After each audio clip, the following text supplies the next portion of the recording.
Alright, so I got a 2001 Ford F-250. Looking to do a dash conversion to a 2010. Ended up getting one online. Actually locally. I was looking online, but locally I found one. Got the frame for it. Got all the bezels and all the bells and whistles. Problem was, it's not a lot of good information on putting in all the duct work. So what I did is I went and used pretty basically air conditioning ducting, which you can see over there, kind of like that, and came up with a nice design. Looks like it's going to work out pretty good.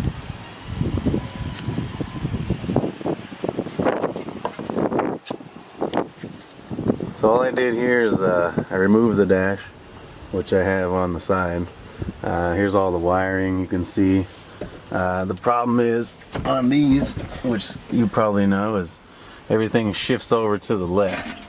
So your heater box is over here, and on the 2010 shifts over here in the center, basically center. So what I did here is I got some aluminum, thin, just a thin sheet of aluminum, and then basically just cut ovals for 4-inch ducts, and did a nice seal behind this, so that way when I did these self-tappers in here, which you can see, it's a nice tight seal. I got all new foam under there, just like I have up here.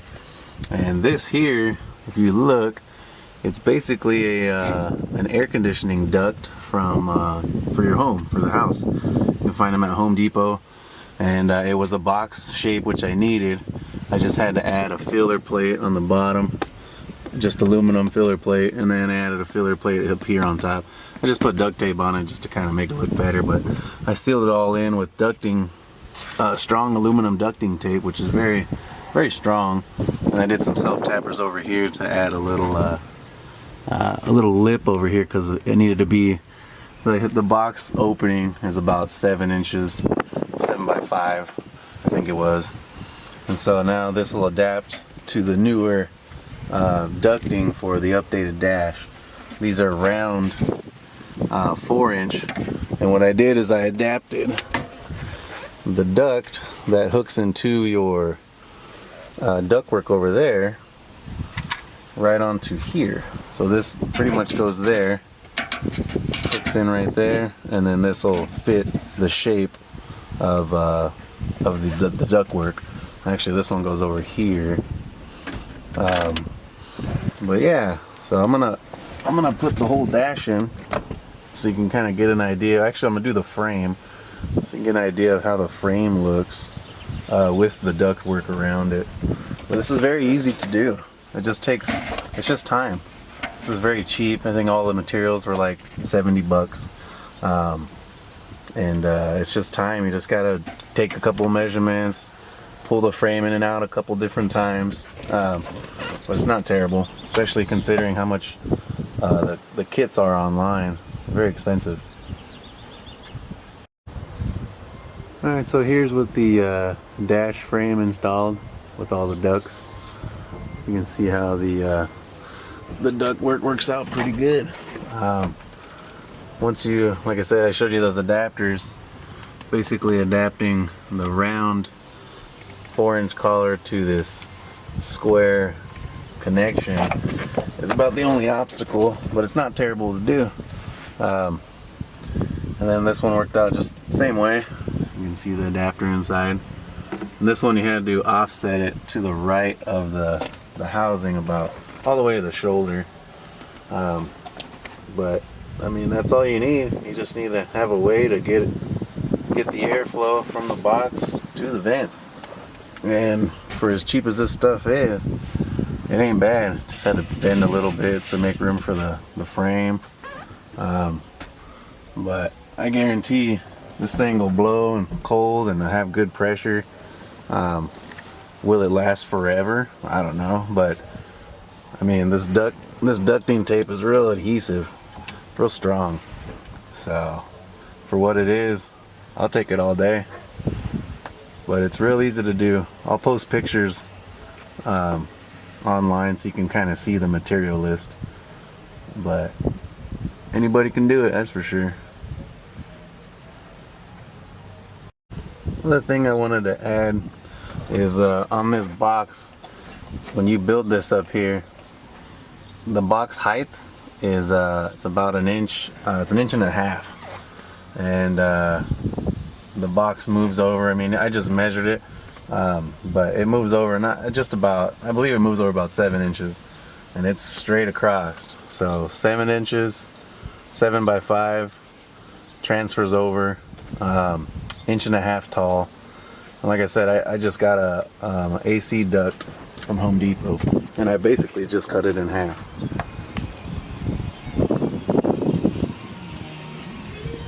Here's what's left of it. Just your basic ductwork. It's got a nice box shape to it, so you don't have to worry about doing the corner folds. Worked out great. Here's the new center ducting from the box. I cut this side, as you can see right here. Here's the pre-formed square. I cut this side off because it runs about a 45-degree angle to fit in the ductwork. So I cut that piece off to use it inside. So that's what you'll have to do there. Just trim it basically flush to use that piece inside. This is the thin aluminum sheets that you can get. I don't know, I'd say it's like maybe an eighth. Get them at Home Depot all day long. A little pricey because it's aluminum, but this works perfect. Alright, so I got the dash in there. Pretty solid bolted in, but right now I'm kind of getting to the point where I start putting in this steering column. This is the original factory one for 2001, and the mounting part of it is different. The width is wider and the length. So I made these brackets, basically just freaking some angle iron, and on the back bolts I ended up just welding them in, so I don't have to worry about trying to gain access to those because they're all the way in the back. So basically just some angle iron, and you don't have to weld the back bolts, but I did just because I have a welder in the garage. It's pretty easy. And so once you have your length figured out, you just put this up in here, just like so. And these will line up through the bolt holes, basically like that. And then the new steering column will bolt here, and the back one, and these two center ones, they just bolt to the new column frame. And then this front and the rear bolt up the column, and then you hook up all your good stuff in the back and your harness, and you're good to go. And then I'm going to update the steering wheel to a more modern 2006 F-150 steering wheel, so everything will kind of match the new dash. But it's getting there, almost there. Okay, so I wanted to show you guys this little panel I made. Found out, which I knew, there's gaps right here in between the panel up here that comes down, and so you see a huge gap here. So I had to make this, and I used some door trim molding to wrap it around. That way it looks nice all the way around over here. I just did a little bend, and then that way when the bottom panel goes on over here, this black filler, well, I painted it black. It's just cheap little regular metal, real easy to make. You just gotta cut it. I made a template out of cardboard, and then just made it wrap around the bottom, and it came out pretty good. That way you don't see any gaps in here. It looks nice and clean. And then for the behind it, I had to extend this bracket from the column. I welded on a little extra extension because I wanted when I mount the nut over here to bolt this, I want it to be out of the sight so you don't see it right here, because originally I was going to put a screw here, but then you'll be able to see the screw looking at it. So added some metal, and I'm gonna mount it over here, so when you look at it, it's gonna be nice and clean. But yeah, not too bad. Should be in there.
One thing I want to tell you when you put the new panel on is you just have to trim this little plastic piece here for the handle. This is what I had to trim off, just a little bit, and then the panel slips on with basically no modification. And then my old little filler piece here, I ended up just trimming the bottom about I'd say about 3/4 of an inch, and that fits right over the new door panel and still looks good. Alright, so I got the door panel on, came out pretty good, and now it really makes everything kind of come together.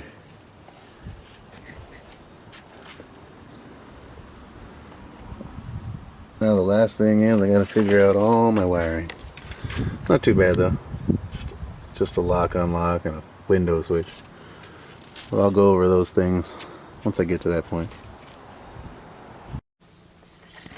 Alright, so I wanted to talk about the light switch, headlight switch, and the dimmer. This switch assembly is from the actual switches themselves are from a 2006 F-150. And they slip right into this same housing, and all the wiring is basically the same. The wires match up awesome, so you know, orange to orange green, black to black, brown to brown, blue to blue, it all matches up nice and easy. So just get a F-150 2006 switches and they'll fit right in the housing and you're good to go. I wanted to do this video just to show you how that vent setup works. Maybe you're thinking, you know, I don't know if that vent style that he did is gonna work real great with the aluminum ducting that I used. But I just wanted to kind of show you. This is with the two center vents open.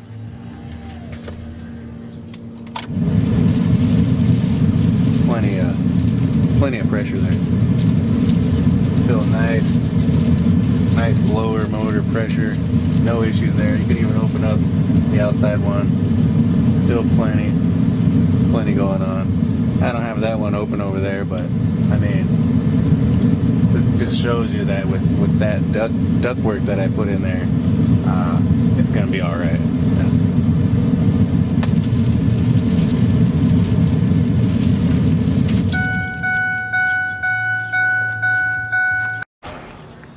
Alright, so I got the new switch all wired in, 2010 to 2001.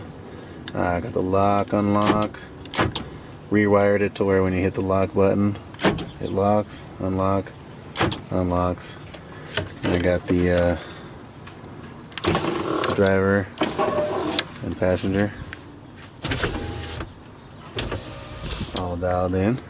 Just wanted to kind of show you guys how I did it, just to make it easier. So my switch looks like this. This is the old style 2001 this is the F-350. It's got the driver passenger window and the regular lock. These both, this is the driver and this is the passenger.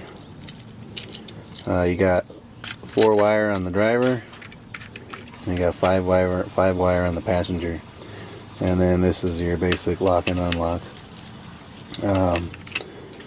So to make things easier, these pigtails sticking out represent the wires that are up here. So if you have a 2010 switch and lock and unlock that looks just like these, all you have to do is basically match up these wires. I did quick connects just in case I want to disconnect it for some weird reason. I didn't hardwire this side. I hardwired this side, but basically because I ran out of butt connectors. But yeah, this is the way it needs to go. I wrote everything down here, but I mean, honestly, if you got a nice test light and if you just look at these wires here, you can see it. You got the pink, purple, I apologize, the yellow, purple that go to the pink and green. You got the black, purple going to the black. You got the blue, green going to the pink and yellow. You got the blue going to the blue, and then this black wire, you're not going to use it. That's just for the lock unlock. Now the two switches now get converted into the one plug, or the 2 plugs I should say, into one plug. And so this is the 2010 connector, and you got your green, orange that go to a tan yellow. You got your black, purple that go to a black. You got your green, blue that go to a small blue, which is actually your power. You got a tan yellow to an orange blue. You got your yellow brown to an orange green, and then you have a blue gray to a yellow black. And then these 2 little guys, we don't use those. Those are the ones that are actually right here and right here, I believe. Those are just another power that we already have one power going to it. But anyway, so that's how you do it. That's how you update the 2001 to a 2010. And next I have to do the mirror switch. I'm going to adapt it to the newer style plug there, so I'll do another video on that. But yeah, it's coming out good. She's getting there. Alright, so here's the finished product. I ended up reupholstering the seats. Came out pretty good. I still got to do the passenger side, but got the new steering wheel on here from a 2006 F-150. The controls don't work, but I don't need them anyway. Got the door panels all on there. Been driving it around already, so she's getting some wear. But overall came out pretty good. Got my Edge tuner display up there. Got the nice in-dash with the Apple CarPlay. But yeah, came out pretty good. Definitely looks a lot better than it did. That is 100%.